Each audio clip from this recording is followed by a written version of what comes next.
The slap rang out louder than the slam of the saloon door, louder even than her own scream when her father dragged her from the porch and threw her into the dirt. Clara had said no. Just once, just firm, and the world around her had shattered like porcelain against the floor. Dust filled her mouth as she tried to stand, but her uncle's boot caught her ribs before she could rise. "Ungrateful girl," he spat, voice thick with whiskey and rage.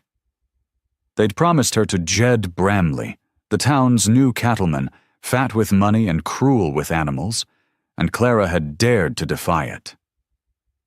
She'd seen how Jed looked at her, like stock, not woman, and her stomach had turned every time he tipped his hat.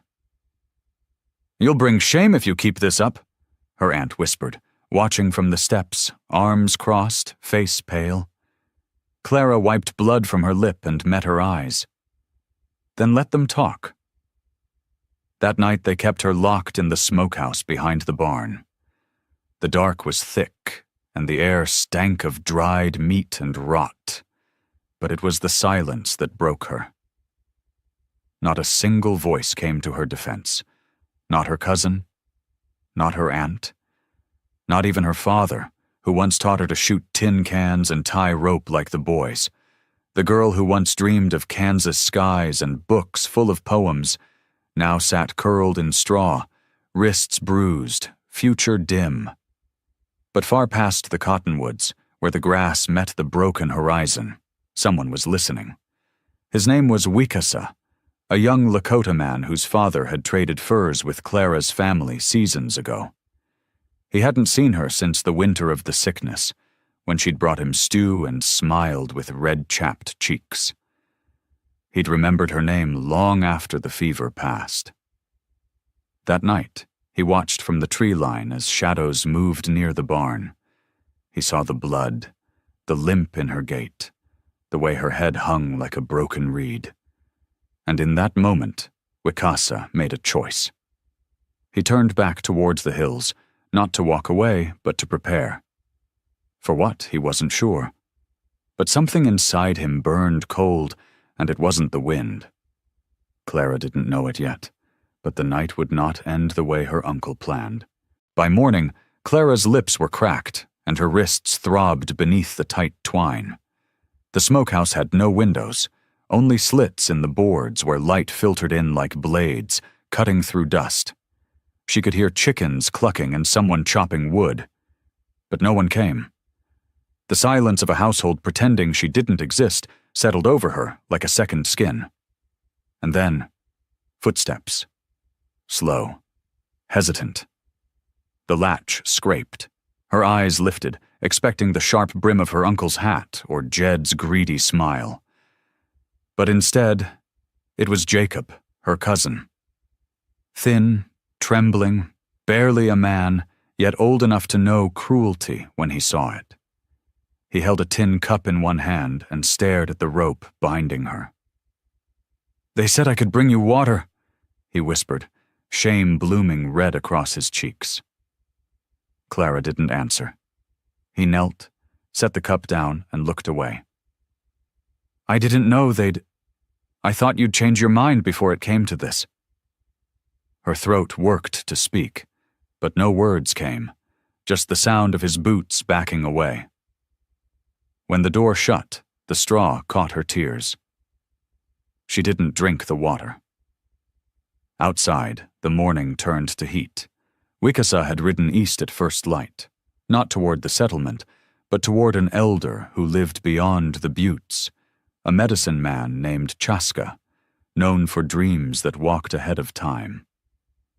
Wicasa told him of the girl in the barn and the marriage forced upon her, and the old man listened without blinking. "You saw her suffering," Chaska said, placing dried herbs into a leather pouch. "That means you were meant to."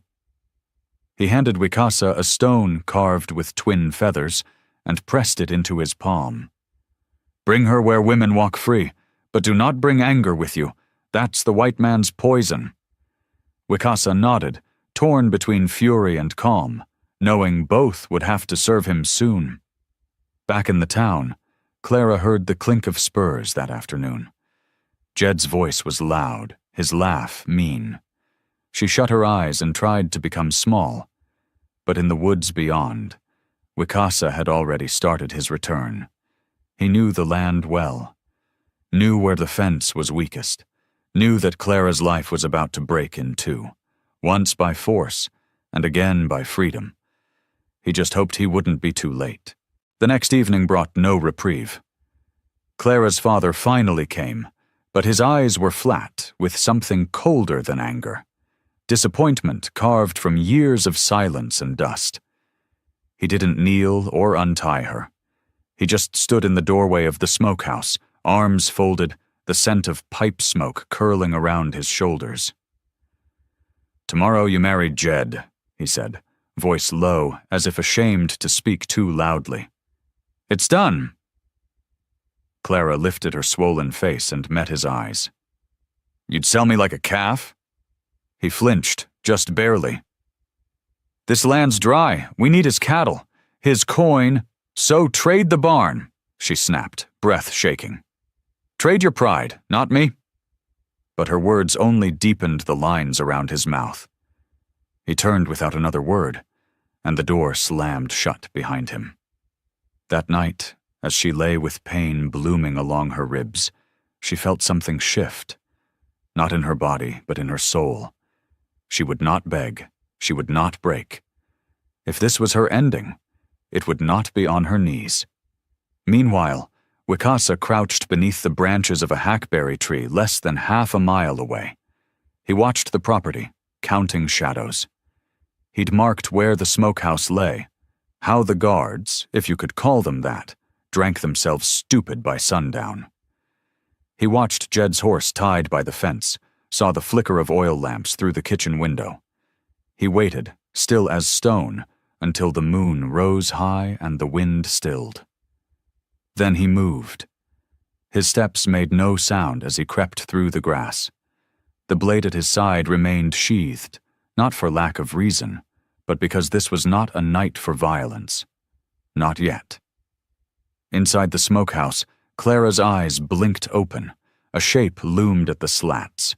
For one heart-stopping moment, she thought Jed had come early to take what was promised. But then, a whisper. "Clara," her breath caught. "Wicasa?"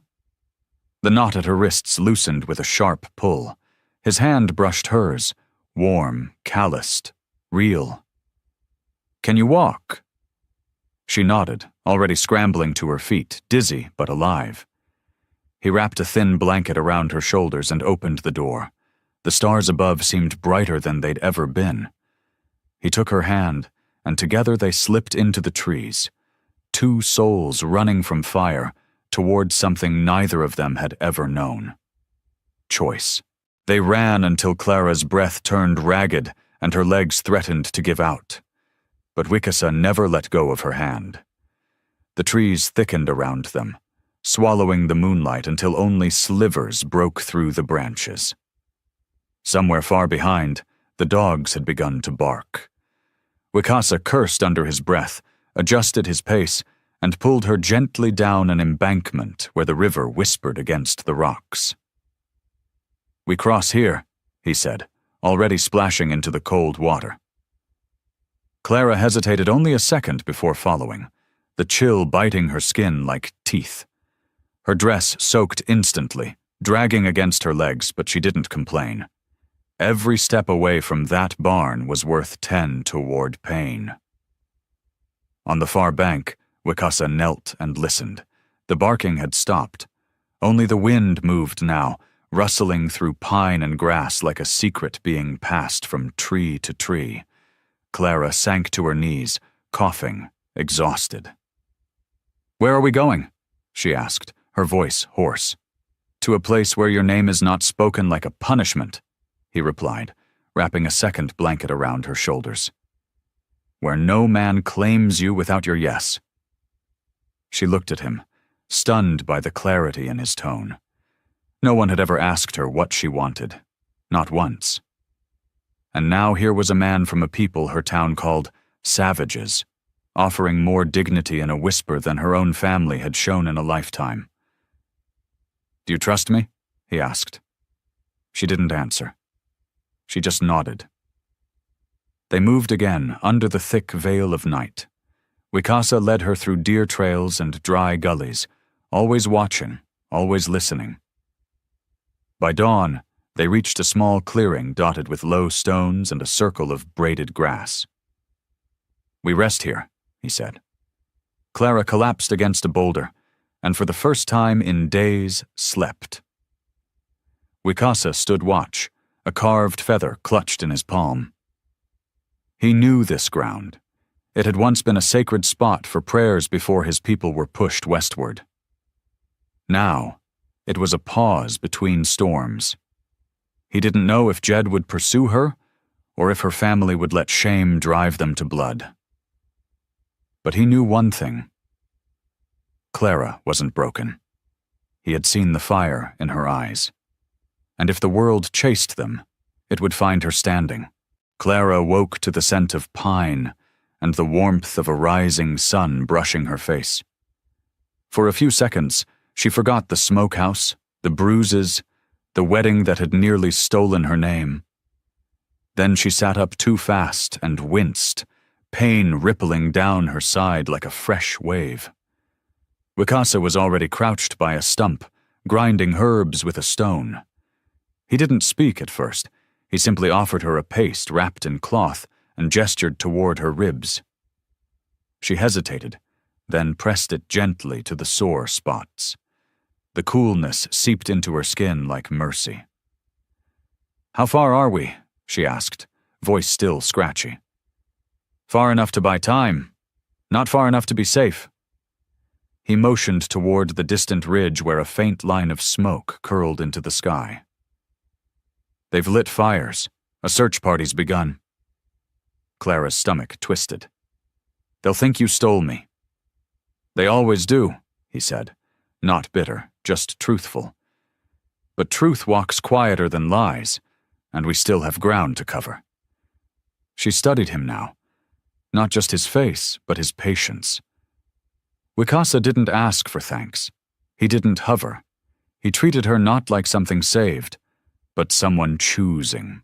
She hadn't known a man could carry so much strength without using it as a weapon. "Why did you come back for me?" she asked. "Because you didn't belong in a cage," he said, "and because you were the first girl who ever brought me food without fear in her eyes." Clara looked away, heart stinging for reasons she didn't fully understand. They broke camp quietly, moving like shadows across the land. Wicasa taught her where to step, how to avoid snapping twigs, how to drink from a leaf rather than a stream bed. With every hour, Clara felt the ache of her past loosen, like a knot slowly giving way.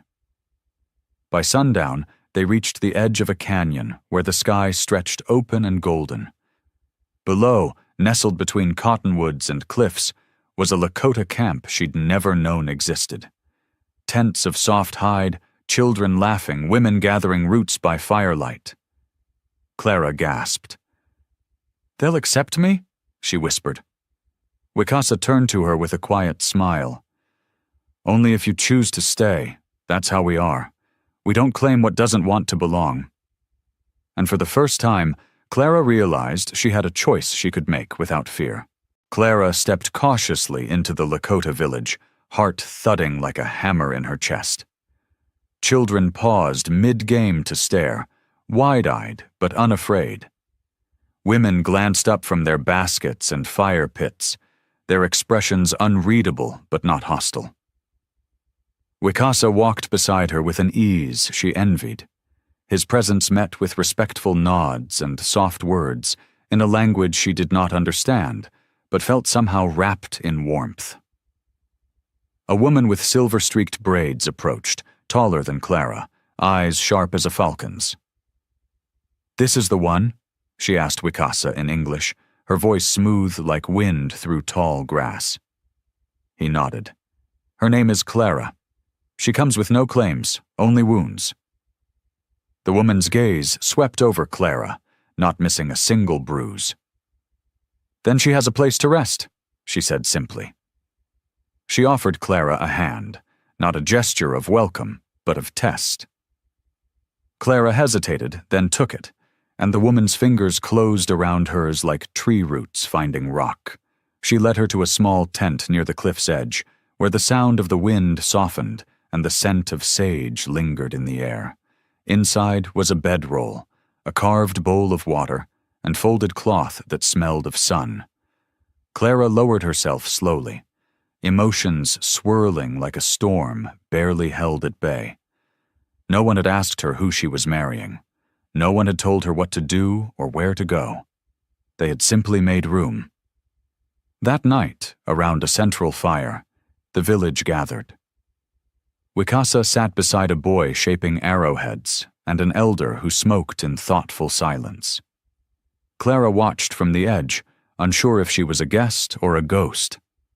But then a child offered her a handful of roasted roots with sticky fingers and a smile, and she took them with trembling hands. Across the fire, Wicasa met her eyes. He didn't smile. He didn't need to. His quiet presence felt like an answer to a question she hadn't dared to ask. She ate slowly, surrounded by strangers who did not touch or talk over her, and for the first time in her life, she felt hunger give way to something gentler. Peace. In the darkness beyond the cliffs, the searchers might still be riding. But here, under stars unburdened by fences, Clara began to remember who she was without fear pressing against her chest. Clara rose before dawn the next day, drawn by the hush of the camp as it stretched toward morning. Smoke coiled from the fire pits, and birds chattered low in the trees. She wandered alone, unsure if she had the right to step freely, but no one stopped her. No sideways glances, no whispered warnings, just space. Space to breathe, space to think. At the edge of the village, she found Wicasa tending a horse, its coat sleek in the pale light. He looked up as she approached, eyes soft but searching. "You slept well?" "Better than I have in years," she admitted. Her voice held surprise, as if rest had been a gift she never expected. He nodded, tying the reins loosely around a post. "There is something Chaska said," he added quietly. "He asked if you still carry the name they gave you when they called you property." Clara stiffened. "Clara is mine. They didn't give it to me. My mother did." Wicasa studied her a moment, then nodded. "Then keep it, if it feels true." She looked past him to the rising sun, a strange heaviness settling in her chest. "But I don't want to carry their shadow with it. I want something new, not instead, but beside it." He didn't answer right away. Instead, he reached into a pouch at his belt and withdrew a small feather, white with a single dark streak down its center. "We call this Wahingaya," he said. "It means born again, but not from death, from fire." Clara touched the feather like it might vanish. Her eyes stung. "Do I have to earn it?" "You already did," he replied. "You left a cage and did not look back?" The breeze lifted her hair as she took the feather in both hands and pressed it gently to her chest. In that moment she felt something break, and in the breaking something bloom. Not a forgetting, not a replacement, just a name no longer chained to pain.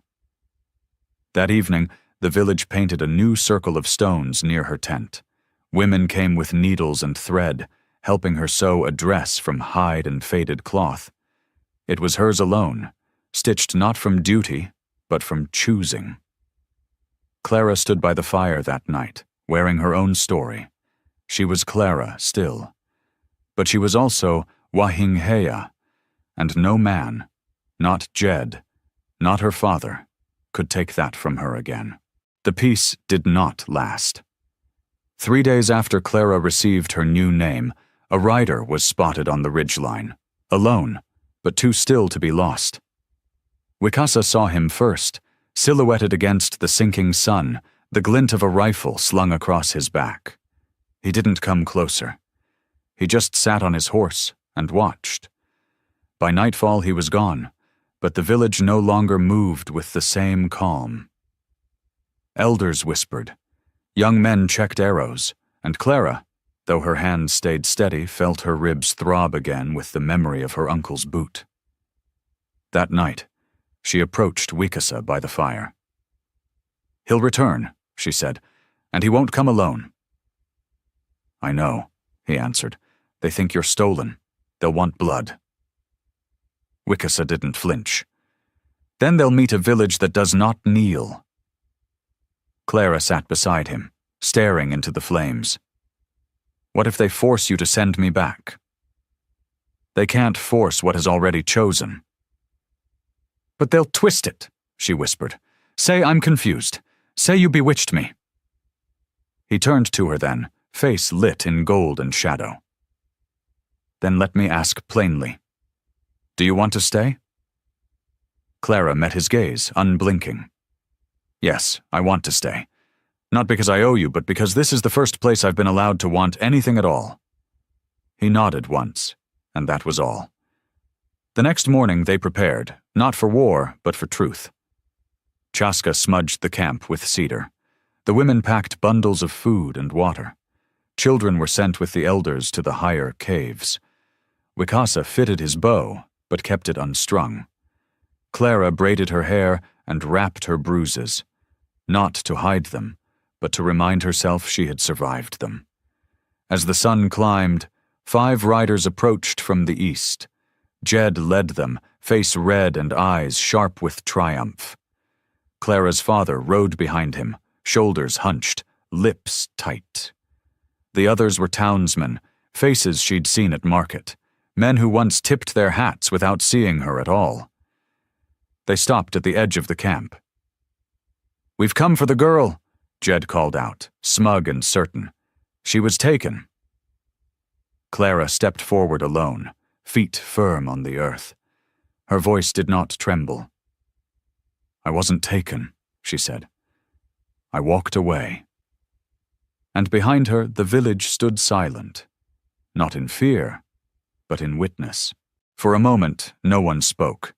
The air itself held its breath. Jed's eyes narrowed, scanning the people behind Clara like they were fence posts, not lives.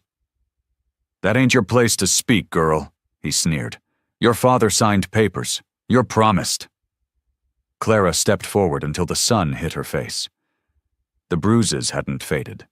They weren't meant to. "I'm not a crop to be bartered. You'll leave now." Her voice was low but carried like thunder across stone. Jed shifted in his saddle, laughing bitterly. "You think they'll protect you? These savages?" But his words bounced off silence. No arrows raised, no war cries, only presence. Wicasa stood to Clara's left, bow still slung, gaze unwavering. The medicine man stood behind them, eyes closed, lips murmuring something ancient.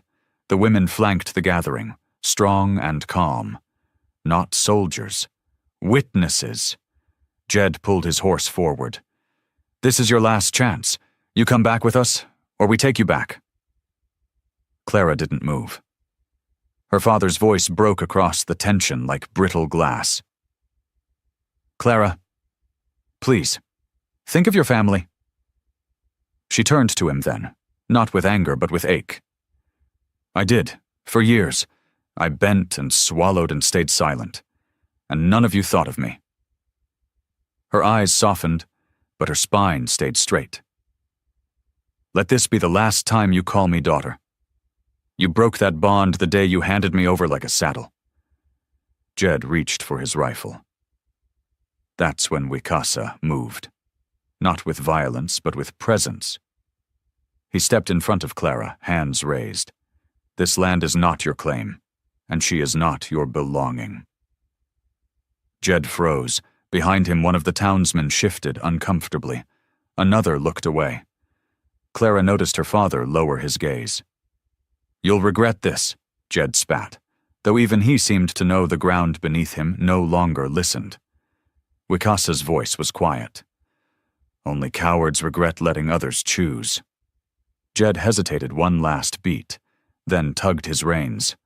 The horses turned, dust rose, and just like that, they were gone. Clara's legs nearly buckled, but Wikasa steadied her. Around them, the village let out its breath. No cheers, no war, just the hum of something stronger than both, dignity. As dusk settled, Clara sat at the fire, eyes on the horizon. She had not fled. She had not been rescued. She had stood. And the earth had answered back with silence that felt like song. The next morning, Clara walked barefoot through the grass, still wet with dawn. Her bruises had turned the color of iron, fading slowly, but no longer felt like chains. Women waved to her now, not as a guest, but as one of their own. A girl brought her a handful of cornflowers and said her name aloud, not Clara, but Wahingea, and it didn't sting to hear it. It rang with truth. Wikasa found her by the creek where willow branches dipped low, mirroring the sky. He didn't speak, just stood beside her, the silence between them full of breath and knowing. "I keep thinking they'll come back," she said, "that Jed will find a judge, or my father will find his spine." "They might," he said simply, "but this place knows how to keep what it loves." She turned to him. "I'm not used to being kept, or wanted." "We do not keep," he said. "We walk beside." For a long moment she looked at him.